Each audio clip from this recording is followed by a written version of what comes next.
everyone, Arizona Kid here. What do we got today? Probably everybody's dreaded concern that might happen to him on a trail ride or something. So when you go to turn on your machine, and oh wow, it's really bad. Now you see all those flashing lights, and your machine don't start. So what we're going to do today, well, we're going to first show you how to jump it if you have to out on the field. And then also, let's turn it back off. And this is a little thing here. I don't know if it shows up for you, but that just says 19.15 or something like that. Or 9.15. I can't remember what it's supposed to be to have enough cranking amps. Maybe 12 or so. 10 or 12, something like that. But let's get the battery jumper out. Now I have one. It's Polaris. Now I haven't owned a Polaris in 5 years when I bought this. And this poor thing has been, thrown in boxes, toolboxes. It's strong enough to jump, I don't know, I think a bigger truck up to maybe like a 6.0 or 5.3 Chevy. I don't know about Dodge or Ford or nothing like that. Sorry, I drive Chevy. I know it can jump that, but I know it can't jump a diesel. And I'm not sure about 6.2 liter or the 6.6 or the 6.6 diesel, but this thing, it's done the job. It's been banged around. Like, look, this got a crack across here. I don't know if you guys can even see that. Yeah, there's a crack across here. I think I've tried to super glue it before in spots. Yeah, like right here, I tried to super glue it just to keep it from opening up, but it's still going. Like I said, it's about at least 5 years old, if not older. It works. It still holds a charge, but that's what we're going to use to jump it. So let's get the seat off, and get to the battery and jump it just so we can move it. And then we'll take the battery off, and we will go get a new battery and then put a new battery on. Let's get to it.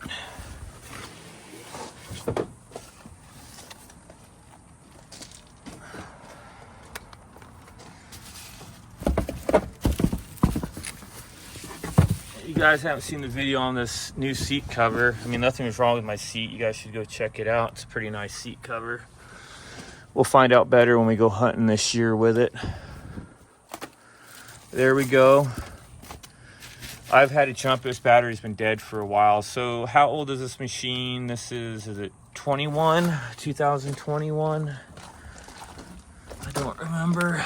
Yeah, so 2021. So, and I know I got it in March because I got both of my machines in March. So it was 3 years old, right? 3 years old in March. And that's about when it went dead anyway. So it lasted 3 years. Ain't too bad here in Arizona for a battery to last 3 years. But I think it's about right, because I think my other battery went out last year. So yeah, so my Foreman's a 2020, and it went out about 3 years also. So hey, at least they're on the same path. Every 3 years, new battery. Now, I'll probably tell you when I go to install the new battery. I'm going to go to AutoZone. My other one I got at Batteries Plus, and it's a Duracell battery I put in it. But I heard that AutoZone has pretty good UTV and ATV batteries, so I'm going to go try there. And I'll let you guys know what the warranty is on it, because think about that. If they're both going to last about 3 years, wouldn't it be nice if the warranty lasted about 3 years? Right? Anyways, who knows? So I know on mine, and every jumper box is different, so make sure you read your jumper box. It usually will tell you somewhere on it how to do it. You have to hook mine onto the battery first, and it will not work if you don't hook it onto the battery first. It truly won't. It blows my mind. So if I hook this into here and then hook it on the battery, it won't jump it. I don't understand why. It's something to do with the mechanics of it, but that's how this one works. So now that you have that on, then you plug it in all the way, turn it on. which I think I'm low. I'm only 83%. That'll be plenty enough to charge it or to turn it on. As long as that stays on, I bet you this light changed. So see, now it's like 11.7. So when I said 10 or 12, so that's how much you need to turn it on, not 9. It should fire up. And there we go. And then it tells you to immediately pull this off, which is hard with one hand. And then take it off. And that's it. And now we can move the machine a little farther up that way, and then we'll take the battery off. So I'll be right back. Okay, we moved ourselves a little bit farther up from where we were, and the only reason to do that, I needed to get over on this side, and I had it really close to the wall over there. So if you guys are wondering why I had to jump it and move it at all, I just wanted to be able to get over here right on top of the battery. So there's a trick that what is it, negative or positive first? Does anybody know? Anybody know? Someone Google that. I don't really care. I'm just going for it. Now, I could have got a wrench for this, but I'm hoping this flathead. Yeah, see, I knew they couldn't be too tight on there. So we're just going to unscrew this, get the battery out of there, and I'm going to run to AutoZone and see what battery we can get. Like I said, when I come back, we'll talk more about the whole what was I going to say? The whole, what's the warranty on it? Because like I said, if they're all going out about 3 years, it'd be nice if AutoZone had a 3-year warranty. And I honestly don't I honestly don't remember what Battery Plus said their warranty was on that Duracell. I don't remember. All I know is that the Battery Plus next door to us shut down, and I never checked if that meant all of them were shutting down or just the one by my house. Let's just hope it was just the one by my house, or that battery doesn't have a warranty anyways. But like I said, anywho, someone probably needs to figure out, I'll look it up before I put the battery on, you know, it's the positive first, negative. I know there's a trick to it. I don't think I've ever followed the rules, knock on wood, my whole life. And I've changed many batteries, and nothing's ever happened, but never to say that something cannot happen, right? Just because you got lucky before doesn't mean you're going to constantly get lucky. So let's get this battery out and go to AutoZone. All right, everybody, we'll see you in a little bit. All right, guys, I'm back. So like I said, I went to AutoZone, and they were pretty easy. They had 2 type of batteries, at least at this AutoZone there, that I could get. I know they have more online, but what they had in stock was this, and the gold was the better. And it was just pretty much just this number here, this AZX14. That was the number on the Honda battery. I didn't show you that, but that was a thing on it. Now I do know that they have like an L too, it has like 14L. The L just means that the positive and the negative are flip-flopped. So we don't want it flip-flopped how this one's set up. Now this one, the stock one said on it, it said cold cranking amps 200. This one is 220. And also the other battery was not self, no maintenance. The other one had maintenance on it. Like, you guys know what I'm trying to say. I hope I'm not wording it right, but you guys know what I'm trying to say. This one, you don't have to worry about checking the water and the acid or nothing like that. So not too bad. I think it was $124 for the battery. That might have been cheaper than the Duracell one I put on the Honda Foreman that we're looking at right now. So, okay battery. I'm gonna go with it. Oh, the big thing was, and I believe the Duracell is the same way. It only has a 2-year warranty on it, right? Both of my batteries have lasted 3 years. So unless this has some kind of catastrophic failure, catastrophic failure. There you go. Oh, it's maintenance free. There you go. And spill proof design for safe performance, blah, blah, blah. The other one wasn't. Actually, the other one could have leaked. And this one does not. So, yeah, I just went off on a tangent there like I always do. But, yeah, it's not... Anyways, like I said, if it has any kind of catastrophic failure on it, then I will... it will be warranty for at least 2 years. But if it's just going to last like the other battery did, I will not need the warranty on it, which that's fine. Just how it goes. Just how it goes. So I'm trying to put this somewhere you guys can see what I'm doing. That ain't gonna work, I don't think.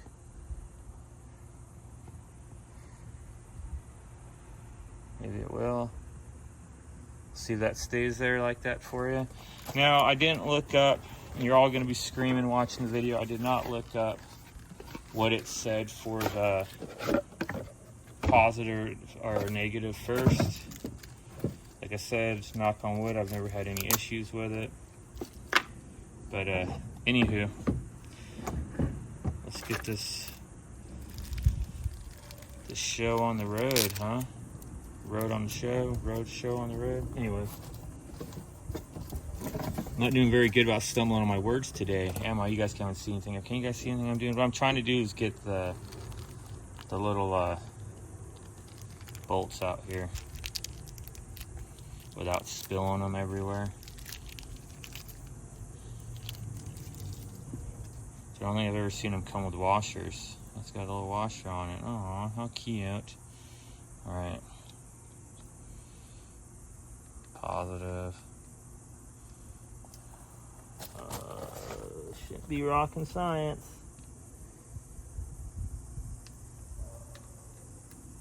I guess I'm making it rocking science.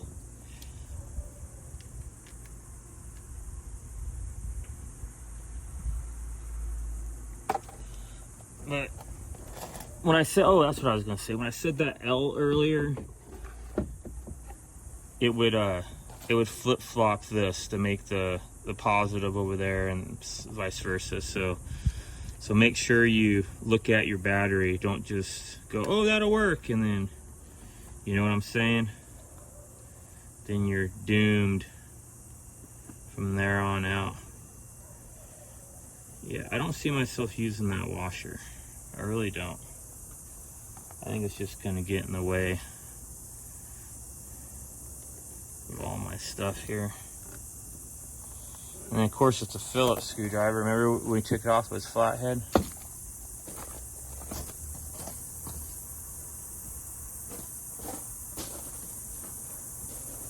Which is okay, I came prepared. I have a Phillips screwdriver also. So let's at least get those threads started down there. Yep, alright. So I like to do that because this is just a slide in. You guys can see that just slides in. I'd rather get that started and then sneak this guy in there. Like so.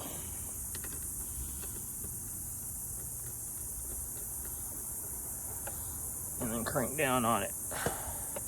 But you guys are probably wondering what all these are for. I know one is for the machine itself. This is for the winch.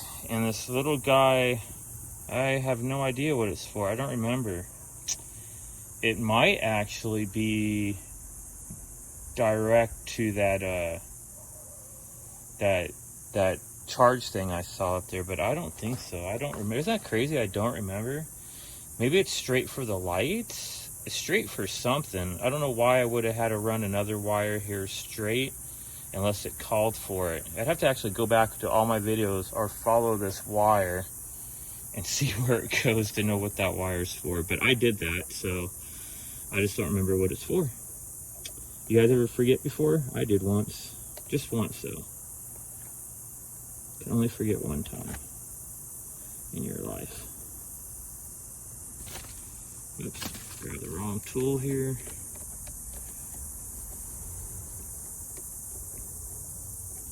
Is it catching?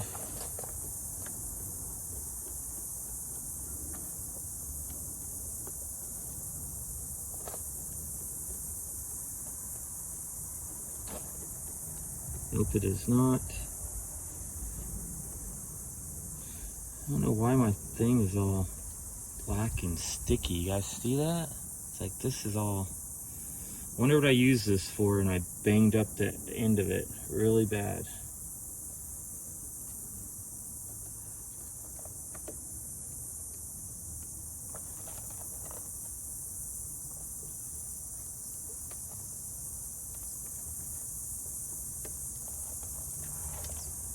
Alright, if you guys can see, you're going like, what's going on? Having that have trouble catch. I usually can hold it with my finger, which you can't even see what I'm doing now, but I usually can hold it with my finger and get it started. And I'm not being able to get it started on this side. Technical difficulty. Like I remember, what was the old famous thing to use? You can put a zip tie in there and it raises it up, but I usually don't have to do that. Usually, like I said, I can get it with my finger. I'm really determined to get it with my finger, can you tell?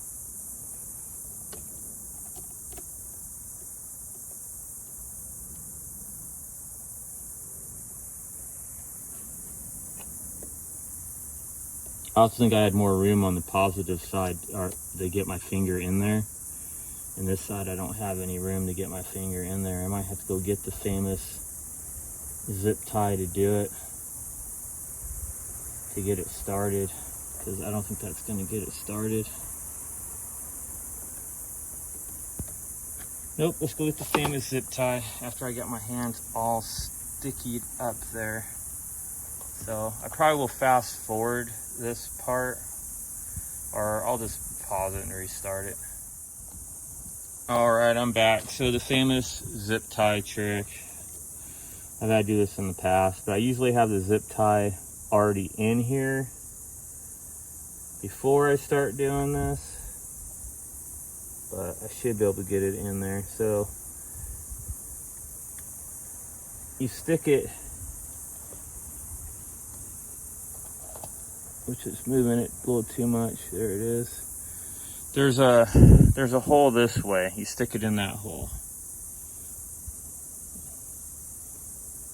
And kind of let it just sit there, but it raises it up as long as you just didn't do what I just did and pop it out. So a little bit of trial and error there. There it goes. Now I got it. Got a little bit better in there. It just gives it a raise. I keep grabbing the wrong wrench. This gives it a raise up so you can get those threads started.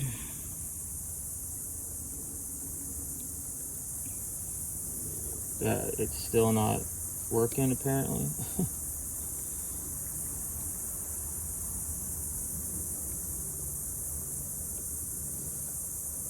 You guys know me, keeping it real. It kind of pushed out a little.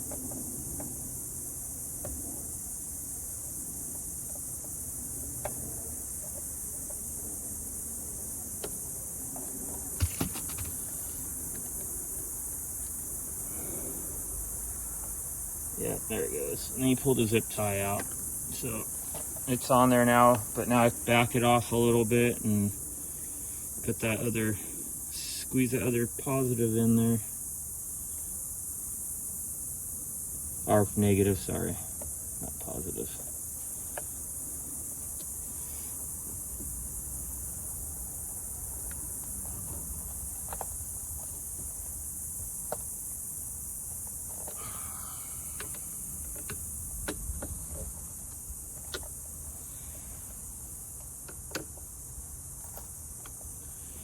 Alrighty, like I said, when you guys go to do it, you'll see the whole. I really like to know what that wires to. Got myself so wondering now.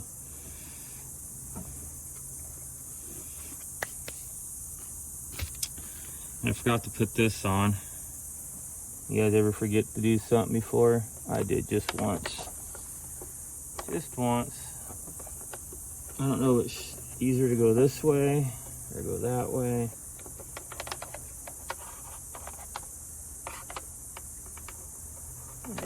would guess this way.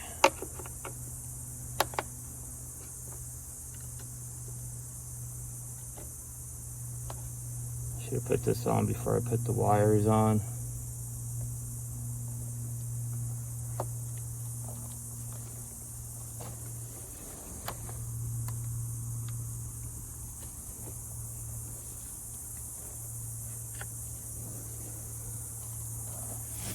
Or maybe go the other way. I might go the other way.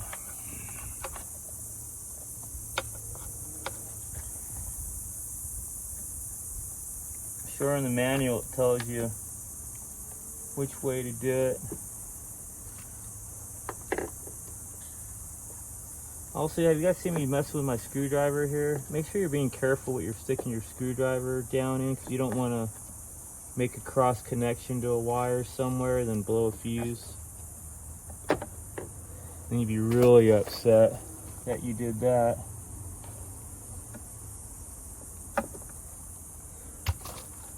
But it looks like there's a little hole that I can get to from the back. That's why I did that, even though I can't get my hand back there. So that might have been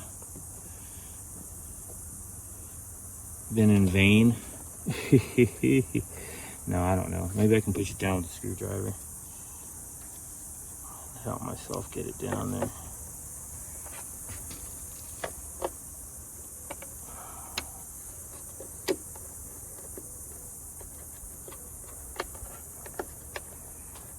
Outside of everything, it's going to be harder to get this going. There we go. So that was the good way to go.